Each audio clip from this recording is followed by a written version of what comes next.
Olá, alunos, tudo bem? Então, a gente vai começar com a nossa primeira aula. Na verdade, antes da gente começar essa aula, a gente vai revisar algumas coisas que falamos anteriormente. Então, eu gostaria que todos abrissem nesse momento, né, o nosso livro de Biologia, na unidade 2, na página 397. Então, vou esperar vocês aí abrirem, tá? Eu vou esperar um tempinho. E aí, só para a gente relembrar um pouquinho antes, né? A gente começar realmente de onde nós paramos. Então, a gente está falando sobre água e sais minerais, né? Vimos a importância da água para o nosso corpo, vimos que essa água, dependendo do organismo, né? Em organismos variados, essa água ela vai ter quantidades, né? Diferentes, né? E a gente vai agora, acho que todo mundo já pegou o livro, né? A gente vai aí continuar então a nossa matéria.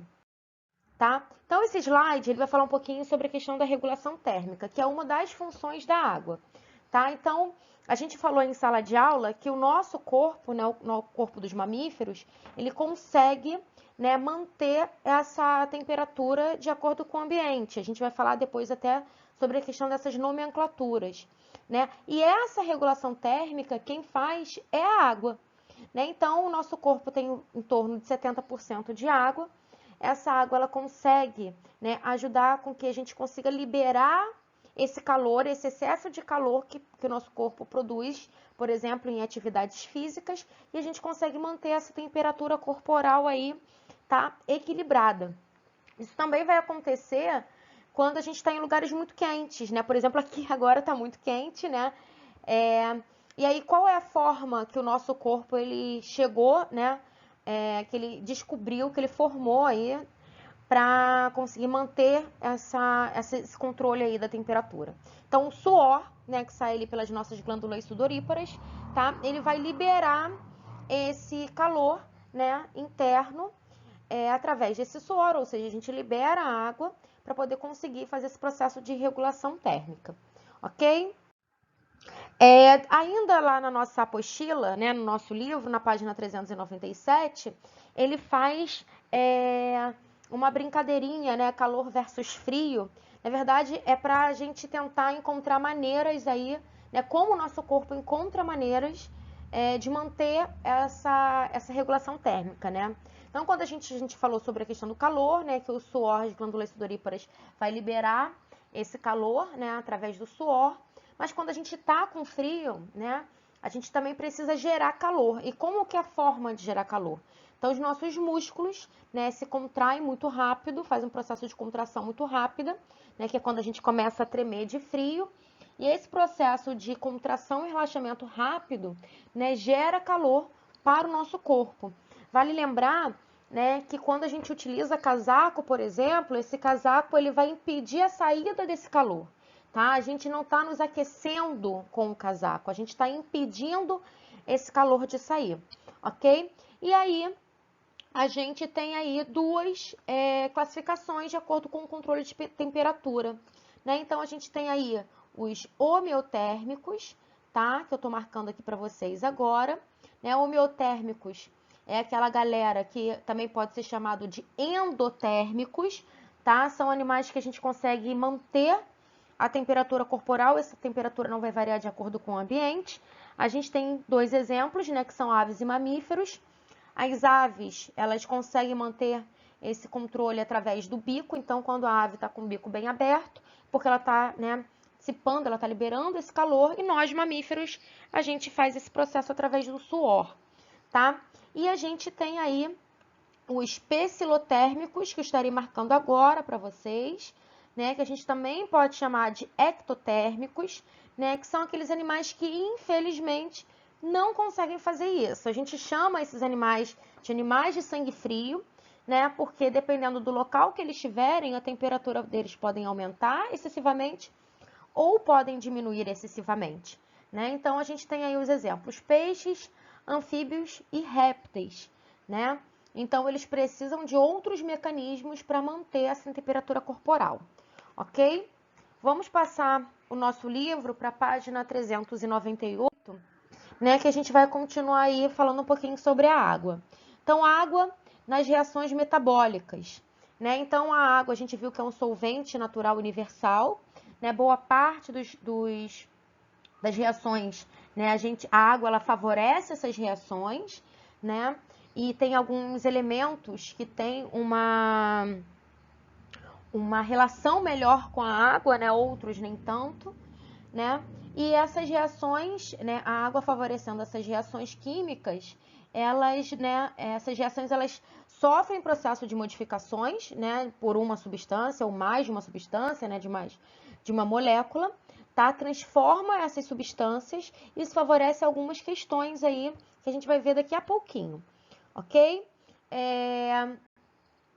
Deixa eu passar aqui para o próximo slide. Então, vamos lá, gente. A água ela pode se comportar de duas maneiras, tá? Como produto e como reagente. Então, nesse primeiro momento, a gente vai falar sobre a água como reagente. Então, a água ela vai participar de um processo, na verdade, uma reação que a gente chama de hidrólise. Né? Hidroágua, lise, quebra. Né? Então, quebra da água. Né? Na verdade, ela vai ajudar na quebra da molécula que estiver reagindo junto com ela. Tá? Então, essa é a forma com que a água se mostra, tá, como reagente, ok? Mas ela também, eu falei para vocês que ela pode se comportar como produto. Então, quando ela faz isso, tá, ela vai fazer uma reação que a gente chama de síntese por desidratação, ok? Então, ela vai retirar os átomos, né? São retirados os átomos aí de hidrogênio e oxigênio dessa molécula e ela vai se unir com a água, ok? Exemplos desse tipo de síntese, né? Desse tipo de processo. Então, quando a gente tem as ligações aí dos aminoácidos, né? Que formados para formar ali as proteínas, né? Que a gente vai falar depois de proteína e tudo mais um pouquinho depois, ok? E minhas considerações finais aí com relação à água, né? Então, a gente viu a importância da água. Então, ela tem um papel aí extremamente importante, né? Para levar vitaminas, sais minerais, né? Compostos orgânicos e inorgânicos aí para todo o nosso corpo, né? Isso só acontece através ali da corrente sanguínea. Então, o nosso sangue, ele tem uma parte que é formado por essa água, tá? A segunda questão que é importante a gente falar que as nossas, né, por conta disso, as nossas células precisam dessa água, né? Então é importante a gente estar o tempo inteiro, né, bebendo água. A gente tinha falado isso em sala de aula, né? Tinha feito um debate sobre isso, né? As nossas células elas não podem desidratar, né? Então a gente faz aí certas coisas que acabam desidratando, né? Facilitando essa desidratação, ok? Ele faz parte aí desse controle, né, térmico, essa regulação térmica. Então a água é extremamente importante. Eu sugiro a vocês darem uma pesquisada em alguns sites confiáveis para a gente aprofundar, para vocês aprofundarem ainda mais sobre essa questão. E a gente vai aí passar, ainda na página 398, vamos passar aí para falar um pouquinho sobre agora os sais minerais, né? Então, ainda dentro desses componentes inorgânicos, né? Os sais minerais têm uma função completamente estrutural e reguladora, são extremamente importantes, tanto para dentro quanto para fora das nossas células, né? Para a gente conseguir manter o nosso corpo saudável, né? A gente está falando aí de um momento extremamente importante para a nossa saúde, a gente está vivendo uma pandemia, né? E a gente precisa manter a nossa saúde aí equilibrada. Esses sais minerais, a gente tem aí, né, alguns tipos de sais minerais, a gente vai falar aí também sobre eles. A gente precisa manter essa alimentação adequada e balanceada, né, de acordo com a estrutura corpórea de cada um. Então, nem sempre para mim, né, a quantidade exata para mim pode ser bom, para você pode ser ruim, isso tem que ser muito bem avaliado. A questão da água é a mesma coisa, água demais também não é bom, água de menos não é bom. A gente precisa sempre estar regulando isso e percebendo isso através de algumas reações que o nosso corpo ele vai mantendo, né, no nosso dia a dia. Tá? E os sais minerais, eles fazem esse papel importante aí, estrutural e de regulação. Tá? Eles têm ali como fonte, como origem, um solo, né? O nosso corpo ele não produz esses sais minerais, a gente precisa adquirir eles através aí da alimentação, principalmente, e a gente divide em dois grupos, né? Então, a gente tem os macrominerais e os microminerais. Qual é a diferença? Tá? Então, eu vou marcar aí para vocês a diferença. Então, os macrominerais, que é esse primeirozinho que a gente está vendo aqui, tá? Eles são aqueles que a gente tem uma necessidade, né, de ingestão superior a 100 miligramas, tá, diárias, né? Nesse grupo a gente entra aí o cálcio, fósforo, sódio, potássio, cloro, magnésio e enxofre, tá? E os microminerais são aqueles que a gente precisa de uma quantidade aí menor, inferior a 100 miligramas diárias, né? Então a gente tem cobre, zinco, manganês, iodo, selênio e flúor, ok? Vamos passar aí para o próximo slide. Então, as funções desses sais minerais, né? Falei para vocês que tem uma função aí, estrutural e reguladora, né? Ajuda também em algumas reações enzimáticas, ok? Participam de algumas moléculas orgânicas, aí manutenção do equilíbrio osmótico. Eu acho interessante a gente comentar aqui rapidamente. A gente tem uma mania de beber Gatorade, né? Gatorade e tal, e o marketing que eles fazem através do Gatorade é vamos repor os sais minerais. Então, o que que isso tem a ver, né? Então, o Gatorade, na verdade, ele favorece o equilíbrio osmótico. Então, quando a gente na verdade, o Gatorade, né, ou qualquer outro bebida líquida, né, que faz esse controle de sais minerais, né, que faz essa reposição de sais minerais, ele vai, na verdade, equilibrar aquilo que a gente perdeu principalmente através do suor ou por algum outro tipo de desidratação, por exemplo, como uma diarreia.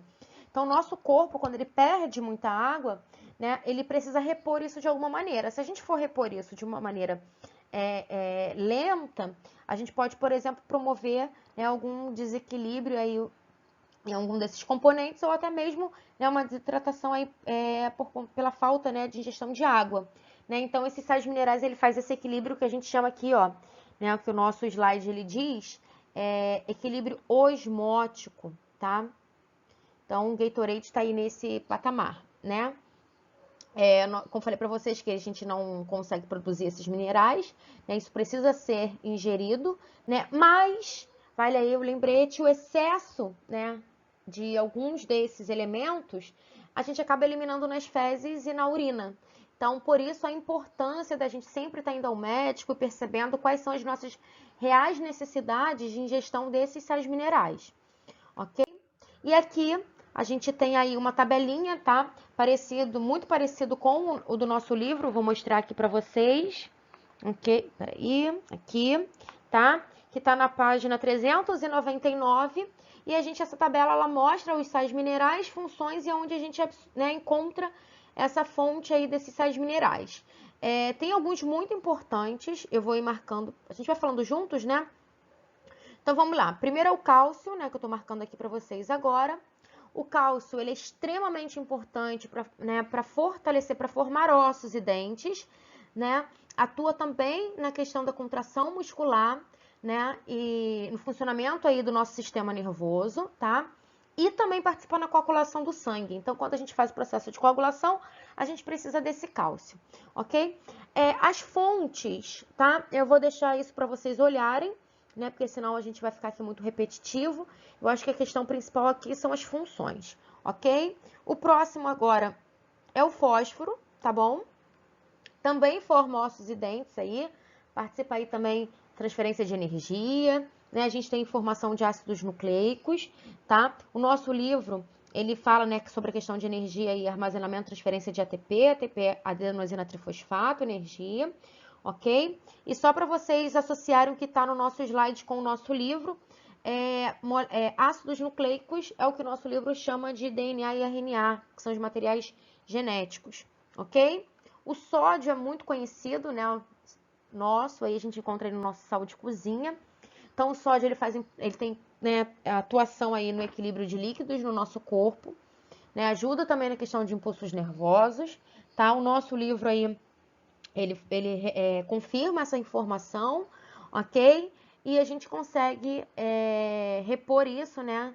Ingerir isso através do sal de cozinha, né? Quem tem pressão muito baixa, né? Quando a gente tem picos de pressão, principalmente pressão baixa ou pressão alta, a gente começa a suar bastante, então a gente tem um desequilíbrio desse elemento, ok? O cloro, ele vai ajudar aí no ácido, né, clorídrico do estômago, que é um dos digestores, né, do nosso estômago. A gente também vai encontrar o cloro aí no sódio, tá? Na sal comum, desculpa, de cozinha, ok? O potássio, que a gente ouve falar muito pela questão das câimbras, né? Então, o potássio, ele também vai auxiliar aí no equilíbrio, né, do sódio. Então, a gente está percebendo que alguns sais minerais, eles são teoricamente companheiros um dos outros, né? Eles vão participar desse processo aí de equilíbrio, né? Também participa do funcionamento aí do nosso sistema nervoso e também da atividade muscular, né? Então, quando a gente tem potássio, quando a gente está com potássio muito baixo, a gente tem uma tendência maior a gerar cãibras, né? Magnésio também forma ossos aí, né? Ajuda na formação dos nossos ossos, nervos e músculos. Trabalha em conjunto com reações químicas com outras enzimas e vitaminas, ok? Deixa eu olhar aqui no nosso livro. É o magnésio, né? Acho que no magnésio nem tá aqui no nosso livro, mas tudo bem, não tem problema. O ferro a gente ouve muito falar, né? Por que a gente ouve muito falar? Porque os nossos responsáveis sempre ficam pedindo pra gente comer feijão, porque o feijão contém ferro, e é certo, né? Feijão, fígado, gema de ovo, né?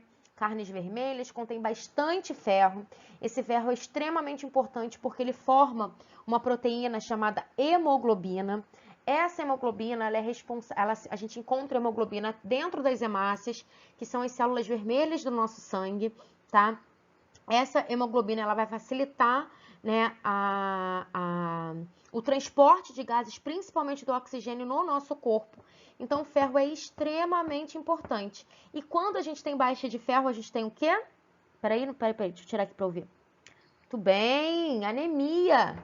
Né? Então, a gente precisa ingerir ferro aí para a gente não ter anemia, ok? O nosso livro, né, ele reforça aí essa informação, ok? Vamos para o iodo. Iodo, talvez a gente nunca deve ter ouvido falar, vocês nunca devem ter ouvido falar, mas o iodo, ele faz parte na formação dos hormônios da tireoide. A tireoide, tá? São glândulas que a gente, né? Glândulas da tireoide que a gente encontra nessa região. Quando a gente tem baixa, tá? Desse elemento, né? Desse sal mineral, a gente pode ter problemas na tireoide. Então, vamos lá, tá? Vamos lá. Primeira coisa, tá? Quando a gente fala assim, eu tô com problema, desculpa, eu não tenho tireoide, né? Eu estou com tireoide. Tireoide todo mundo tem. Primeira coisa, tá? Que são as glândulas aí que fazem parte aí dessa regulação, principalmente do metabolismo, ok? A gente pode ter duas questões com a questão, duas questões com a questão da produção dos hormônios da tireoide, ok? Se eu tenho uma produção alta desses hormônios ou baixa. Tá? Se eu tenho uma produção alta, eu tenho o que eu chamo de hipertiroidismo. O hipertiroidismo é quando a gente produz muito hormônios, né, das glândulas da tireoide, tá? Isso acelera o nosso metabolismo, então a gente tem, por exemplo, né, um emagrecimento muito intenso, tá? Ou eu posso ter uma baixa produção desses hormônios, e aí eu chamo de hipotiroidismo, tá? E isso gera outros problemas, né, um metabolismo um pouco mais lento. E aí a gente tem, por exemplo, né, uma característica bastante marcante, que é a pessoa engorda, né? Tem uma dificuldade de emagrecimento, tá? Eu também encontro esse sal mineral também no sal de cozinha. Se você pegar o seu sal de cozinha, você vai ver lá, né, alguns tá assim, sal iodado, porque ele foi enriquecido com iodo para não gerar esse problema aí de saúde, ok? E o último aqui, né, que a gente tem o flúor, né? O flúor também fortalece ossos e dentes. Vale lembrar que, né, já linkando com a matéria de história, né, há muito tempo atrás, ainda no lá Brasil Colônia, quando começou a questão de saneamento básico aqui no nosso país, foi uma determinação dos nossos governantes, tá, de adicionar flúor na água para poder a gente fazer a manutenção dos nossos dentes. Olha que bacana, olha que pensamento aí para frentex. Né? Então, a água que a gente bebe é uma água, né, que contém flúor e facilita aí, mas a gente tem só na água? Não, a gente tem peixes, né? A gente encontra em outros exemplos aí de flúor. Então, queridos, espero que vocês tenham gostado da nossa primeira aula, né? Desculpa ter me estendido bastante. Eu recomendo que façam agora os exercícios da página 400 e 401, e 402, tá? Da unidade 2. Meu próximo vídeo eu estarei fazendo, né, a correção desses exercícios, e a gente vai começar a unidade 3, que é glicídios e lipídios, né? Então, por favor, observem bem esse vídeo, espero que tenham gostado, deixem o seu like, mentira, brincadeira. Revisem a matéria, tá bom? E qualquer dúvida nesses meios de comunicação que eu tinha citado no meu vídeo de apresentação, a gente pode tirar uma dessas dúvidas, tá bom? Mas eu acho que fui bem clara, eu espero os meus próximos vídeos serem menores, né? Como é o primeiro, ainda tô me acostumando. Então, acredito que os nossos próximos vídeos sejam mais rápidos, né? Mais distintos. Tá bom? Tô morrendo de saudade de vocês. Façam revisão, façam os exercícios e até a próxima, meus queridos. Um beijão para todos.